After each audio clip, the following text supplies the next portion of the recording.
మన ఇండియాకి సంబంధించిన ఒక ఐలాండ్ ఒకటి ఉంది. దాని పేరు north sentinel island. Andaman and Nicobar islands పక్కన వస్తుంది. అది ఎక్కడుందో తెలుసు కదా, మ్యాప్ లో ఇక్కడ ఉంటది. అందులో పోర్ట్ బ్లేర్ కి 35 కిలోమీటర్లు వెస్ట్ కు వస్తే మీకు ఇక్కడ చిన్న ఐలాండ్ కనబడుతుంది కదా. ఈ ఐలాండ్ నుంచి ఒక వ్యక్తి మార్చ్ 29 బోట్ వేసుకొని వస్తున్నాడు. అండమాన్ అండ్ నికోబార్ లో 500కు పైగా ఐలాండ్స్ ఉంటాయి. అండ్ మత్స్యకారులు రెగ్యులర్ గా ఫిషింగ్ అది వెళ్తుంటారు. అందులో ఒక ఫిషర్మెన్ గ్రూప్ ఈ వ్యక్తి ఐలాండ్ నుంచి రావడం చూశారు, గమనించారు. పోలీసులు కంప్లైంట్ చేశారు. విత్ ఇన్ 48 అవర్స్ మైఖాలో పోలియాఖావ్ అనే వ్యక్తిని, యుక్రెయిన్ కి సంబంధించిన వ్యక్తి అయిన, యుఎస్ కి షిఫ్ట్ అయిపోయారు ఫ్యామిలీ. అక్కడ యూట్యూబ్ ఛానల్ నడుపుతున్నాడు ఆయన. తక్షణమే రిమాండ్ లోకి తీసుకొని ఇన్వెస్టిగేట్ చేయడం మొదలు పెట్టారు. ఇప్పుడు ఈ ఇన్వెస్టిగేషన్ ప్రక్రియలో గానీ ఆ ఐలాండ్ లో అతను ఉన్నాడు, ఆ ఐలాండ్ లో ఒక 200 మంది ఉంటారు, ఆ 200 మందితో ఒక్క వ్యక్తితోనే మాట్లాడాడు అని ప్రూవ్ అయితే 8 సంవత్సరాలు జైలు శిక్ష పడే పాసిబిలిటీ ఉంది. ఈ వీడియో చూస్తున్న మీ అందరికీ కొన్ని క్వశ్చన్స్ ఖచ్చితంగా వస్తాయి. ఆ వ్యక్తి కంటికి కనబడే నేరం ఏం చేయలేదు, ఎవరిని హర్ట్ చేయలేదు, ఏదైనా దొంగదానికి కిడ్నాపింగ్ చేయలేదు, బోట్ వేసుకుని ఒక ఐలాండ్కి వెళ్ళి వెనక్కి వస్తున్నంత మాత్రాన 8 సంవత్సరాలు జైల్లో పెట్టేస్తారా అంటే ఈ నార్త్ సెంటినల్ ఐలాండ్ గురించి మీకు తెలియాలి. దీనికి 70,000 సంవత్సరాల చరిత్ర ఉంది. ప్రపంచంలోనే లాస్ట్ అన్టచ్డ్ ట్రైబ్ అది. ఇంకా వాళ్ళు స్టోన్ ఏజ్ లోనే బ్రతుకుతున్నారు. ఇంకా మీకు గట్టిగా చెప్పాలంటే మీరు అవతార్ సినిమా చూసారా? అక్కడ నావి ట్రైబ్ ఉంటది కదా, ఒక్కటే డిఫరెన్స్. అక్కడ ఈ ప్రపంచం బయట ఇంకో ప్రపంచంలో వాళ్ళు ఉంటున్నట్టయితే ఇక్కడ మన ప్రపంచంలోనే, మన భారతదేశంలోనే ఒక ఐలాండ్ లో అలాంటి ట్రైబ్ ఒకటి ఉంటుంది అనుకోండి. ఆ ట్రైబ్ గురించి మనం ఇవాళ మాట్లాడదాం. అండ్ కొన్ని లైకుల కోసం, కొన్ని వ్యూస్ కోసం ఈ మైఖాలో అనే వ్యక్తి తన జీవితాన్ని కదా అవతల వాళ్ళ జీవితాన్ని కూడా పనంగా పెట్టాడు. అది నేను మీతో మాట్లాడదాం అనుకుంటున్నా. మోరల్స్ కి, ఎథిక్స్ కి సంబంధించి ఒక డైలమా కూడా ఉంటుంది. అండ్ మన మనుషులందరిగా నేర్చుకోవాల్సిన విషయాలు చాలా ఉన్నాయి వీడియోలో. ఇవాళ అతనికి ఒక 8 సంవత్సరాల పాటు జైలు శిక్ష పడొచ్చు, లేదా తప్పేం చేయలేదని ఎక్విట్ అయిపోవచ్చు. కాకపోతే ఆ వ్యక్తి చేసిన పని గ్రావిటీ చాలా ఇంపార్టెంట్. అండ్ ఇలాంటి వీడియో నా సైడ్ నుంచి మీకు రోజు ఒకటి వస్తుంది. అండ్ నేను కూడా మీరు ఇస్తున్న ఫీడ్బ్యాక్ తీసుకుంటున్నా. నేను ఇప్పుడు దాకా చెప్పిన ప్రతి విషయం అది ఇంట్రో కింద రాకుండా స్టోరీ టెల్లింగ్ లో ఒక పాటలో పెడదాం అనుకున్నా. అండ్ హైలైట్స్ కూడా తీసేద్దాం అనుకుంటున్నా. స్ట్రైట్ టు ద పాయింట్ వెళ్ళిపోదాం మనం. మీ మాట నా మాట, నా వీడియోస్ మిస్ అవ్వకూడదు. స్ట్రైట్ టు ద పాయింట్ ఉంటే ఎంత కాంప్లెక్స్ విషయాలైనా అందరికీ అర్థమయ్యే విధంగా 10-15 నిమిషాల్లో చేసి మీ ముందు పెట్టేస్తా వీడియోని. ఇటు లోకల్ న్యూస్ నుంచి అటు ఇంటర్నేషనల్ న్యూస్ వరకు నేను పెట్టగానే మీ దాకా రావాలి కదా. కింద కనబడే సబ్స్క్రైబ్ బటన్ నొక్కి పెట్టుకోండి. నొక్కారుగా, డన్ స్వామి. మైఖాలో పోలియాఖావ్ అనేది అతని పేరు. ప్రస్తుతం మనం మైఖాలో అని పిలుచుకుందాం. యూట్యూబ్ వీడియో చేస్తే ఖచ్చితంగా అది వైరల్ అవుతుంది అని చెప్పి పోర్ట్ బ్లేర్ లో దిగి అక్కడ లోకల్ ఫిషర్ మ్యాన్ తో మాట్లాడుకొని ఒక బోట్ ఒకటి అద్దెకి తీసుకొని కోకోనట్ వాటర్ కోక్ బాటిల్ ఒకటి పట్టుకొని ఆ సెంటినల్ ఐలాండ్ వరకు వెళ్లి అక్కడ సినిమా థియేటర్స్ లో లైవ్ షోలో విజిల్ వేస్తుంటారు కదా, అలా విజిల్ చేయడం మొదలు పెట్టాడు. జనాల్ని రమ్మని కెమెరా అది పట్టుకొని, గోప్రో కెమెరా ఒకటి పట్టుకొని అక్కడ కోక్ బాటిల్ లో ఒక కోకోనట్ కొబ్బరి బొండం పెట్టేసి చాలాసేపు వెయిట్ చేశాడు. అక్కడ ఎవరు బయటకు రాలేదు. అది ఒక 60 స్క్వేర్ కిలోమీటర్ల ఐలాండ్ అది. సర్లే మళ్ళీ ట్రై చేసుకుందాం అని వెనక్కి వస్తుండగా పోలీస్ కంప్లైంట్ ఒకటి వెళ్ళిపోయింది. ఈ ఫిషర్ మ్యాన్ ఎవరైతే ఉంటారో అతను చేసిన ఈ పని ఇల్లీగల్ కాబట్టి 1997 లోనే ఇండియన్ గవర్నమెంట్ ఇల్లీగల్ చేసి పెట్టింది, బ్యాన్ చేసింది. ప్రపంచంలో ఎవరైనా ఈ ఐలాండ్ కి వెళ్ళకూడదు అని. Andaman and Nicobar island protection of Aboriginal tribals act 1956 అని ఒకటి ఉంది అండమాన్ అండ్ నికోబార్ ఐలాండ్స్ లో. ఈ లా ప్రకారం ఎవరైనా కాంటాక్ట్ చేద్దాం అని ప్రయత్నిస్తే అది ఎటువంటి కాంటాక్ట్ అయినా అవనివ్వండి, 8 సంవత్సరాల వరకు లోపలికి వెళ్ళిపోయి ఆస్కారం ఉంది. అండ్ ఇలా జరగడం ఇది ఫస్ట్ టైం కాదు. మిఖాయిలో గురించి మనం మళ్ళీ వద్దాం. నవంబర్ 15, 2018 మనం ఒకసారి వెళ్తే ఇంతకన్నా చాలా సీరియస్ ఇన్సిడెంట్ ఒకటి జరిగింది అక్కడ. జాన్ ఆలన్ చావ్ ఈ వ్యక్తి క్రిస్టియన్ మిషనరీకి సంబంధించిన వ్యక్తి. ఈ ట్రైబ్స్ గురించి తెలుసుకొని వీళ్ళని ఎవరు కాంటాక్ట్ అవ్వలేదు, వీళ్ళకి మతం అనే కాన్సెప్ట్ లేదు, మనం పరిచయం చేద్దాం అని చెప్పి ఒక బైబిల్ ని పట్టుకొని వెళ్ళాడు. గట్టిగా మాట్లాడితే ఒక 6 వస్తువులు పట్టుకొని వెళ్ళాడు. సేమ్ ఈ మిఖాయిలో లాగా ఒక గోప్రో కెమెరా, కొన్ని కత్తెర్లు, ఒక కయాకింగ్ బోట్, కొన్ని ఎండు చేపలు, ఒక ఫుట్బాల్, ఒక బైబిల్. ఏం చేశాడు? ఇలాగే పోర్ట్ బ్లేర్ లో దిగి ఒక 20,000 25,000 లంచం ఇచ్చి ఒక ఫిషర్ మ్యాన్ ఒక మత్స్యకారుడికి, పదండి నన్ను అక్కడ పట్టుకెళ్ళండి, అక్కడ దేవుడిని పరిచయం చేస్తానని చెప్పి ఆ బోట్ వేసుకొని వెళ్ళాడు ఆయన. ఆ మత్స్యకారుడు కూడా భయపడి, బాబోయ్ నేను అక్కడ దాకా రానని చెప్తే తను ఏదైతే కయాకింగ్ బోట్ తెచ్చుకున్నాడో కొంచెం ముందు ఈ ఫిషింగ్ బోట్ నాపేసి కయాకింగ్ చేసుకుంటూ అక్కడికి వెళ్ళాడు. కయాకింగ్ అంటే ఇలా ఉంటుంది. మీరు హాలిడేస్ గది వెళ్ళే వాళ్ళైతే మీరు చూసే ఉంటారు. ఫస్ట్ దిగ్గానే ఏం చేశాడు, అక్కడికి వెళ్ళగానే వాళ్ళు వెయిట్ చేస్తున్నారు. ఇదిగోండి మీకోసం, ఇదిగోండి చేపలు ఇది ఇచ్చాను, నేను మీ స్నేహితుడు నేను చెప్పబోతుంటే వాళ్ళ బాణాలతో కొట్టడం మొదలు పెట్టారు. వెంటనే బోట్ వేసుకొని మళ్ళీ పారిపోయి ఇంకో సైడ్ వచ్చాడు. అదే ఐలాండ్ లో ఇంకో అరగంట ట్రావెల్ చేసి సౌత్ నుంచి నార్త్ కి వచ్చాడు. అక్కడ కొంతమంది పిల్లలు ఉన్నారు. ఆ పిల్లలు ఇతను చూసి ఎగరడం మొదలు పెట్టారు. ఇదేదో వర్కౌట్ అయ్యేలా ఉంది అని అక్కడ దిగి సేమ్ అవే వస్తువులు ఫుట్బాల్ కింద పాడేశాడు. దీంతో ఆడుకుంటారు పిల్లలు అని చెప్పి దాంతో అది ఆడడం అది కొంచెం మొదలు పెడుతుంటేనే లోపల నుంచి ఒక ఆవిడ, ఒక చిన్న పిల్లడు వచ్చారు. వాళ్ళ వస్త్రధారణ అంతా ఈ జాన్ ఆలన్ చావ్ తర్వాత రాసుకున్నాడు. చెప్తా మీకు ఆ బైబిల్లో ఉండే వర్సెస్ అన్ని చెప్పడం మొదలు పెట్టాడు. ఈ లోపలే వెనకాల నుంచి ఒక మనిషి వెళ్ళి ఆ కయాకింగ్ బోట్ తీసుకొని నడుపుకుంటే ఎటో వెళ్ళిపోతున్నాడు. అతను ఇతనికి ఆల్రెడీ భయం పట్టుకుంది. ఆ చిన్న పిల్లడు బాణం వదిలాడు. అది గురి తప్పి బైబిల్ గుచ్చుకుంది. ఇతను బతికిపోయాడు. కొంచెం మాట్లాడదామని చూశాడు. వాళ్ళు ఎంటర్టైన్ చేయకపోయేసరికి వెనక్కి పరిగెట్టుకుంటూ వెళ్ళి ఆ కయాకింగ్ బోట్ కూడా లేకపోయేసరికి ఈదుకుంటూ ఎస్కేప్ అవడానికి చూశాడు. ఏదైతే మత్స్యకారుడితో అతను వచ్చాడో అదే బోట్ వేసుకొని మళ్ళీ వెనక్కి వెళ్ళిపోయాడు. లేదు వీళ్ళతో మనకు అయ్యే పని కాదు, ఇది మన ప్రాణాలకే అపాయం వచ్చేలా ఉంది, మన దేశానికి మనం వెళ్ళిపోదాం అనుకున్నాడు. కానీ ఇది నేను ఒక మతానికి నేను సెపరేట్ గా చెప్పలేదు, ఆ వ్యక్తి గురించి మాట్లాడుతున్నా. ఇదంతా జరిగింది, ఆన్ రికార్డ్ ఉంది. వాళ్ళ తల్లిదండ్రులకు లెటర్ రాసి, నేను మళ్ళీ తిరిగి రాకపోయినా కూడా మీరు బాధపడద్దు, నా ధర్మం ఇది, నేను ఇక్కడ ఇవాంజలిజం ని స్ప్రెడ్ చేయాలి, ఆయన పుట్టింది అందుకు కాబట్టి ఈ ప్రక్రియలో ఆయన చనిపోయినా కూడా మీరు బాధపడద్దు అని చెప్పి అతను ఒక పుస్తకంలో రాసుకొని 16 నవంబర్ మళ్ళీ అదే మత్స్యకారుడితో అదే బోట్ వేసుకొని అదే ఐలాండ్కి వెళ్ళాడు. ఆ ఫిషర్మెన్ చెప్తూనే ఉన్నాడు, మిమ్మల్ని దేవుడు డిప్ప మీద కొట్టాడు చెప్తున్నాడు, మీరు వినాలి అంటే లేదు అని చెప్పి అతనికి ఇంకా అడిషనల్ డబ్బులు ఇచ్చి నువ్వు వెయిట్ చేయి అని చెప్పి వెళ్ళాడు. అలా లోపలికి వెళ్ళిన జాన్ ఎలెన్ చావ్ మళ్ళీ వెనక్కి రాలేదు. ఈ మత్స్యకారుడు ఏదైతే చూసాడో అతని మదిలో అది నిలిచిపోయింది. ఒక అర్ధగంట తర్వాత ఈ నార్త్ సెంటినలీస్ పీపుల్ ఉంటారు కదా, వాళ్ళు బరీ చేసి ఒక వ్యక్తిని అందులో పూర్తి చేస్తున్నారు. అతని బట్టల్ని చూసి అదే జాన్ అని చెప్పి అతను గుర్తుపట్టాడు. ఆ బాడీ కూడా తిరిగి వెనక్కి రాలేదు. వాళ్ళ పేరెంట్స్ చూసుకునే అదృష్టం కూడా వాళ్ళు చేసుకోలేదు. 1991లో పుట్టిన వ్యక్తి అతను. ఓరల్ రాబర్ట్స్ యూనివర్సిటీలో చదివాడు. ఈ మిషనరీ పని మీద ఇదివరకే మెక్సికోకి, సౌత్ ఆఫ్రికాకి, ఇరాక్కి ఇలా రకరకాల ప్లేసులు తిరిగాడు. ఇక్కడ ఒక చాలా సాడ్ ఎండింగ్ చూశాడు. సరే, దీనికన్నా ముందుకెళ్ళి మనం ఏం మాట్లాడుకోవాల్సి వచ్చినా ఈ పర్టికులర్ ట్రైబ్ గురించి మనం మాట్లాడుకోవాలి. ఇప్పుడు మనం గట్టిగా మాట్లాడితే ఈ అండమాన్ నికోబార్ లో ఎన్ని ఐలాండ్స్ ఉన్నాయి? 537. అందులో ఒక 9 నుంచి 12 ఐలాండ్స్ వరకు టూరిస్టులకు ఎలవెన్స్ ఉంది. ఒక 20-30 ఐలాండ్స్ లోనే రెగ్యులర్ క్రౌడ్ ఉంటారు. ఇలాంటి ఐలాండ్స్ లో 70,000 సంవత్సరాల నుంచి జరుగుతున్న ఒక మైగ్రేషన్ లో సౌత్ ఆఫ్రికా నుంచి రకరకాల దేశాలకు వెళ్ళిపోయారు. ఇటు ఇండియాకి వచ్చారు, సౌత్ ఈస్ట్ ఏషియన్ కంట్రీస్కి వెళ్ళారు, థాయిలాండ్ వెళ్ళారు, మయన్మార్ వచ్చారు, అంతెందుకు ఆస్ట్రేలియా దాకా పాకింది ఒక మైగ్రేషన్. ఆ మైగ్రేషన్ లో ఎవరెవరైతే డిఫరెంట్ కంట్రీస్కి వెళ్ళిపోయారో వాళ్ళు ఆ కంట్రీస్ లో కలిసిపోయారు. ఎందుకంటే డైరెక్ట్ ల్యాండ్ రూట్ ఉంది, ఒక కనెక్షన్ ఉంది. క్రమేణా వాళ్ళలో ఒకరు అయిపోయారు. కానీ ఈ పర్టికులర్ ఐలాండ్స్ ఏవైతే ఉన్నాయో, ముఖ్యంగా ఈ north sentinel island port Blair కు 35 కిలోమీటర్ల వెస్ట్ లో వస్తుంది. 60 స్క్వేర్ కిలోమీటర్లు ఉంటుంది. దీని గురించి నేను చెప్తే మీ మైండ్ బెండ్ అయిపోతుంది. వాళ్ళకి ఇప్పటి వరకు అగ్రికల్చర్ అంటే ఏంటో తెలీదు. రైస్, ప్యాడీ, మనం పంట పండిస్తాం కదా, వాళ్ళు పంట పండేరు. ఇంకా హంటర్ గ్యాదరర్స్ గానే ఉండిపోయారు. అంటే అక్కడక్కడ ఫ్రూట్స్, నట్స్ తింటారు. యానిమల్స్ ఏమైనా ఉంటే వాటిని హంట్ చేసి చంపి తింటారు. హనీ తాగుతారు. వీళ్ళు ఎటువంటి ఒబెసిటీ ఉండదు. షైనింగ్ డార్క్ ఉంటారు. వీళ్ళు 5'3" హైట్ ఈ మధ్యలోనే ఉంటారు. వాళ్ళు ఆడవాళ్ళు, మగవాళ్ళు ఫైబర్ కి సంబంధించిన వస్తువుల్ని వస్త్రాలుగా ధరిస్తారు. అండ్ జెన్యూన్ గానే గత 20,035 సంవత్సరాలుగా వీళ్ళు బయట భాష నేర్చుకోలేదు. వీళ్ళు మాట్లాడే భాష బయట వాళ్ళకి అర్థం కాదు. మీరు వేరే భాషల్ని పక్కన పెట్టండి, వాళ్ళ పక్క ఐలాండ్స్ లో ఒక 30 కిలోమీటర్లు ఉండే ఐలాండ్ లో ఇంకో ఐలాండ్ ఉంటే వాళ్ళు మాట్లాడే భాష కూడా వీళ్ళకి అర్థం కాదు. వాళ్ళు కూడా ఇండిజినియస్ ట్రైబ్సే, బట్ వీళ్ళంత అన్టచ్ గా అయితే ఎవరు లేరు. ఇన్ఫాక్ట్ మరి ఏ కష్టాలు చూసారో ఏమో గానీ వీళ్ళు ఎక్స్ప్లోర్ చేసి బయటకు వెళ్ళి బయట ప్రపంచంలో ఏం చూద్దాం అనే ఆలోచన కూడా వీళ్ళ మైండ్ లో ఉండదు. దానికి నా దగ్గర థియరీ ఉంది, అది క్రమేణా మనం మాట్లాడదాం. బయట నుంచి ఎవరైనా వచ్చి జాన్ ఎలెన్ చావ్లా గానీ లేదా మిఖేలోలా గానీ అస్సలు వాళ్ళు తట్టుకొని చంపేస్తారు. అంత భయంగా బ్రతుకుతుంటారు. ఎందుకంటే మనకి నేచర్ మనకు తెలియకుండానే చాలా విషయాలు ఇంజెక్ట్ చేస్తుంది. ఇప్పుడు మనం ఉన్నాం, రకరకాల దేశాలకు వెళ్తుంటాం. కొంతమంది అమెరికాకి వెళ్ళి చదువుకుంటున్నారు. ఈ వీడియోలు చూస్తున్న వాళ్ళు, ఎంఎస్ చేస్తున్న వాళ్ళు ఉన్నారు. లండన్ నుంచి వీడియోలు చూస్తున్న వాళ్ళు ఉన్నారు. మనం మైగ్రేట్ అయ్యి వివిధ రకాల ప్లేసుల్లో ఉంటాం. మనం ఎక్కడికి వెళ్ళినప్పుడు ఫలానా దేశపు వాటర్ మనకు పడట్లేదు, లేదా బాగా పడింది, రంగు తేలేం, నీళ్లు పడ్డాయి, లేదా వాటర్ పడట్లేదు, థ్రోట్ ఇన్ఫెక్షన్ అది వస్తుంది అని మనం మాట్లాడుకుంటుంటాం కదా. అది చాలా చిన్న 1% స్కేల్లో మీకు ఎక్స్ప్లెయిన్ చేస్తున్నాను నేను. మనం ఏదైనా కొత్త ప్రదేశానికి వెళ్ళినప్పుడు అక్కడ ఏమైనా కొత్త వైరస్ గానీ, ఒక కొత్త బ్యాక్టీరియా గానీ ఉంటే అది మన ఒంటికి పట్టదు. బట్ మనం క్రమేణా సెట్ అయిపోతాం. మన బాడీ యాంటీబాడీస్ ని డెవలప్ చేస్తుంది. ఇది బేసిక్ సైన్స్. ఇన్ని 100,000 సంవత్సరాలుగా మనం ఏవైతే వ్యాక్సిన్స్ తీసుకున్నామో, మన ప్రపంచంలోకి ఎటువంటి జబ్బులు వచ్చినా, అది small pox, chicken pox, yellow fever ఎలాంటివి వచ్చినా కూడా, ఎంతమంది చనిపోయినా కూడా అల్టిమేట్లీ ఎవరైతే బ్రతికారో వాళ్ళు యాంటీబాడీస్ ని డెవలప్ చేసుకుంటారు. ఎందుకంటే మనం ప్రపంచంలో ఒక పార్ట్ అయిపోయాం కాబట్టి. కాకపోతే ఆ నార్త్ సెంటినల్ ఐలాండ్ లో ఎవరు బయట ప్రపంచంతో కాంటాక్ట్ అవ్వలేదు, వీళ్ళు కూడా రానివ్వలేదు కాబట్టి వాళ్ళు చాలా సెన్సిటివ్ గా ఉంటారు. మీకు సింపుల్ గా చెప్తున్నా, బయట వ్యక్తి వెళ్ళి చిన్నగా దగ్గినా కూడా, తుమ్మినా కూడా ఆ బ్యాక్టీరియా గానీ వాళ్ళకి స్ప్రెడ్ అయితే మనకేం కాదేమో, బట్ వాళ్ళు రేస్ మొత్తం చనిపోతారు. వాళ్ళు ఉండేది ఎంత, ఒక 200 మంది ఉంటారు. వాళ్ళు ఇప్పటిదాకా కొన్ని వేల సంవత్సరాలుగా మాట్లాడుతున్న భాష, పెంచుకున్న కల్చర్, వాళ్ళ సాంప్రదాయాలు, కట్టుబాట్లు అన్ని ఎక్స్టెండ్ అయిపోతాయి. అది వాళ్ళకి ఎక్స్ప్రెస్ చేయడం రాకపోవచ్చు, బట్ మనుషులకి, జంతువులకి, ఈ భూమి మీద పుట్టిన ఏ జీవరాశికైనా కొన్ని విషయాలు ఇన్హెరెంట్ గా ఉంటాయి.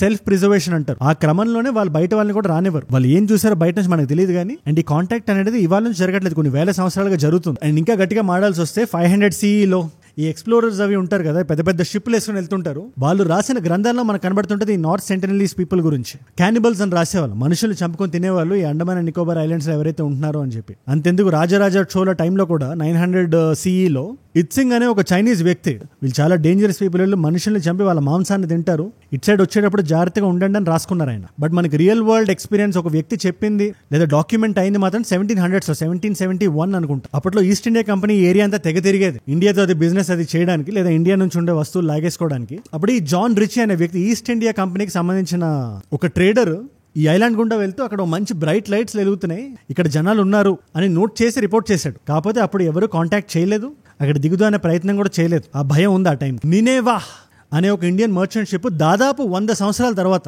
1867 అప్పుడు ఇండియా మీద బ్రిటిష్ ఆజమాయిషి కూడా బాగా పెరిగిపోయింది. ఆ షిప్ కి ఏదో ప్రాబ్లం వచ్చి ఐలాండ్ దగ్గర ఆగిపోయింది. సరే లోపల జనాలు ఉన్నారు, వాళ్ళు మనకి హెల్ప్ చేస్తారేమో అని చెప్పి లోపల ఒక 86 మంది ఉన్నారు. వాళ్ళ హెల్ప్ కోసం లోపలికి వెళ్ళి అడిగితే కొన్ని రోజుల పాటు ఎవరు కనబడలేదు. బయట కాంటాక్ట్ చేయడానికి ప్రయత్నిస్తానే ఉన్నారు. బట్ ఎప్పుడైతే ఇలాంటి కొంతమంది వ్యక్తులు లోపల ఉంటున్నారని లోపల ఉండే వ్యక్తులకు అర్థమైందో అగైన్ బాణాలు వేసుకొని వచ్చి కొట్టడం మొదలు పెట్టారు. తర్వాత ఇలా షిప్ లోకి వెళ్ళి దాక్కొని ఉంటే కొన్ని రోజులకి బ్రిటిష్ నేవీ షిప్ వచ్చి వీళ్ళని రెస్క్యూ చేసుకుని వెళ్ళింది. చాలా మంది ఇంజూర్ కూడా అయ్యారు. ఆ టైంలో చూసిన వాళ్ళు ఇంత అగ్రెషన్ ఎందుకు, మేమేం చంపదలుచుకోవట్లేదు, మా దగ్గర ఎటువంటి వెపన్స్ లేవు, అయినప్పటికీ వీళ్ళు ఎందుకు ఇలా రియాక్ట్ అయ్యారు, వీళ్ళు చాలా డేంజరస్, వీళ్ళు చాలా మిస్టీరియస్ అని చెప్పి చాలా పుస్తకాలు రాసుకున్నారు బ్రిటిష్ వాళ్ళు ఆ టైంలో. తర్వాత ఆల్మోస్ట్ ఒక దశాబ్దం వరకు దాన్ని వదిలేసి మళ్ళీ 1880లో ప్రయత్నించారు. మారిస్ విడల్ పోర్ట్మ్యాన్ అని చెప్పి ఒక నేవల్ ఆఫీసర్, బ్రిటిష్ వ్యక్తి, లేదు నా దగ్గర పవర్ ఉంది, నేను కాంటాక్ట్ చేస్తే ఖచ్చితంగా ఈ ఐలాండ్ ని మన పవర్ లోకి తెచ్చేసుకుందాం అని చెప్పి ఆయన మళ్ళీ ఒక బోట్ వేసుకొని అక్కడికి వెళ్ళి ఆల్మోస్ట్ ఒక ఆర్మీతో లోపలికి వెళ్ళాడు. పాపం వాళ్ళకి ఏం చేయాలి అర్థం కాక వాళ్ళ ఇల్లులన్నీ వదిలేసుకొని లోపలికి పరిగెట్టుకొని వెళ్ళిపోయారు జంగిల్ లోపలికి. చాలా పెద్ద జంగిల్ అది. కొలోనియల్ బ్రిటిష్ వాడికి 6 మంది దొరికితే ఏం చేస్తాడు, వాళ్ళు ఇండిజినస్ ట్రైబ్స్ అయితే అదే చేశాడు. వాళ్ళ 6 కిడ్నాప్ చేసి బోట్ ఎక్కించుకొని వెనక్కి పట్టుకెళ్ళాడు. మీకు లైఫ్ ఇస్తున్నాను, నన్ను మీరు జీవితం అంతా పూర్తి చేయాలని చెప్పి వెనక్కి పట్టుకెళ్తే నేను ఒక విషయం చెప్పా ఈ వీడియోలో మీకు, వాళ్ళ శరీరాల్లో యాంటీబాడీస్ ఉండవు, వాళ్ళు బయట ప్రపంచానికి రెడీగా లేరు.